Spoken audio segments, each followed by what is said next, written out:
So you know how situationships often feel like your soulmate, or they feel a lot harder to get over than a long-term relationship? This is due to a lot of things, but I want to talk about dopamine and intermittent reinforcement.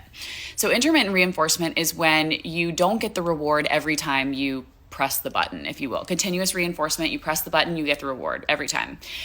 Intermittent reinforcement, sometimes you press it and the reward comes out, and sometimes you press it and the reward doesn't come. So you keep pressing it because you want to know, like, am I going to get the reward this time? I think of dopamine very much like the gambling hormone. So intermittent reinforcement triggers more dopamine. Dopamine used to be thought of as a pleasure hormone. We now know that it's more of a motivation hormone.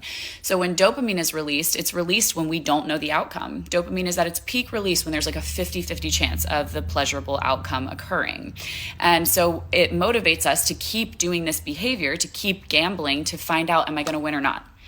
And then we do win, and dopamine is further released to reinforce the behavior because that was pleasurable, and it motivates us to continue with the behavior.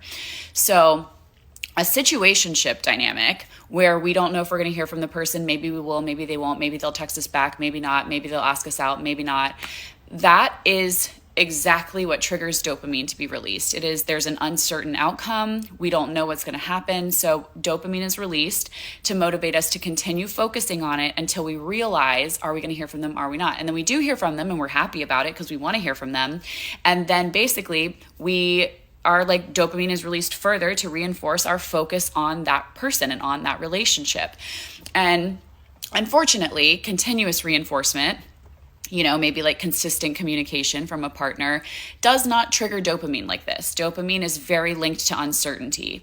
And so because of that, we start to, on a conscious level, think like, I feel so much stronger about this person that I only hear from intermittently than I do about this guy that texts me reliably.